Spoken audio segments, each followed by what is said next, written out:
वाली है।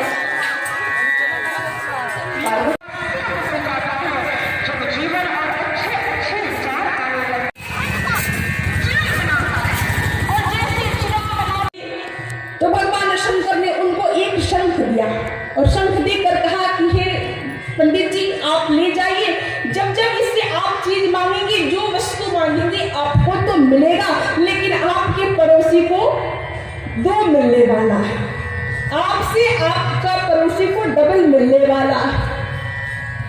अब जैसे सुना तो पंडित जी लाए, लाल कपड़ा में शंख को बांधा और रख दिया, कुछ नहीं मांगे। घर में टूटा हुआ घर है, घर में ना एक बर्तन है, ना गहना है, ना रुपया है, ना टूटी साइकिल है, कुछ नहीं है, लेकिन पंडित जी मांग नहीं रहे। क्यों? क्योंकि हमरा से बढ़िया हमारे पड़ोसिया हो जाए। तो मनुष्य की फितरत है, जितने अपने सुख से, जितने अपने दुख से दुखी नहीं है, उतने पड़ोसी के सुख से दुखी है।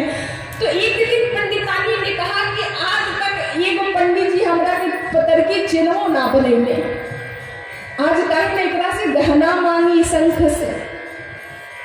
तो पंडितानी प्रश्न करने लगी, हे शंख देवता, निवेदन करने लगी, हे शंख देवता, हमारा घर में पूरा, हम जितना स्त्री को गहने की आवश्यकता होती है, मैं पूरी गहने से लद जाऊं। कहने की देर पूरी गहने से लद गई पंडितानी, लेकिन पड़ोसी के घर में सब कुछ डबल डबल। पड़ोसी की जो पत्नी थी, औरत थी, उसके पास 2 हार, 2 चेन, 2 अंगूठी, सब डबल डबल हो गया। हे शंख देवता, प्रसन्न हो गई गहना देख के। हे शंख देवता, हमारे घर के सामने एक चकाचक कार खड़ी हो जाए, और जैसे इनके घर में एक कार, पड़ोसी के घर में 2 कार हो गई। हे शंख देवता, हमारा घर 2 मंजिला हो जाए, इनका घर 2 मंजिला, तो पड़ोसी का 4 मंजिला। वाह, पड़ोसी का 4 मंजिला हो गया। अब पंडित जी आए तो अपने घर को पहचानना पड़े कि टूटी मरई, और 2 मंजिला घर जैसे देखा, दरवाजा खटखटाया, अंदर से अपनी पत्नी एकदम सजी सवरी निकली। कहा, सुनो, बड़ा अच्छा लग रहा है। कहा, हाँ, देखो तुम उतने दिन से गरीबी में रख रहे थे, लेकिन आज देखो इस शंख के कमाल से सब कुछ कितना चकाचक हो गया। और जैसे पंडित जी की दृष्टि पड़ोसी के ऊपर गया, जल्दी शंख लेकर आओ। जल्दी शंख लेकर गई पंडितानी और कहा, मांगना शुरू कर दिया पंडित जी ने। हे शंख देवता, हमारे घर में जितना रुपया पैसा गहना थे सब खत्म हो जाए, अब इनका तो खत्म, पड़ोसी का भी खत्म।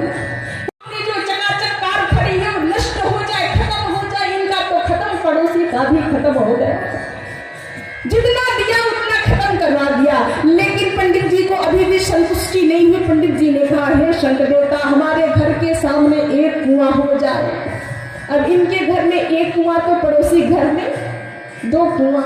कहा, हे शंख देवता, हमारा एक आंख फूट जाए। अब इनका एक फूटा तो पड़ोसी का दोनों चौपट हो गया, दोनों खत्म, पड़ोसी उसी कुएं में डूब के मर जाता है। हमारी सोच ऐसी हो गई है कि जितने हम अपने दुख से दुखी नहीं, उतने हम पड़ोसी के सुख से दुखी हैं। लेकिन ध्यान देना, हम चाहते हैं किसी का अशुभ करके स्वयं को शुभ करना, वे कभी होने वाला नहीं है। शास्त्र कहता है, सर्वे भवन्तु सुखिनः, अपना सुखी नहीं, पड़ोसी नहीं, सब सुखी हो तब भी आप सुखी होंगे। आप किसी को अमंगल चाहते हो और भगवान आपके जीवन में मंगल कभी करने वाले नहीं हैं। इसके बाबा तुलसी ने भी बड़ी सुंदर बात कही कि परहित सहित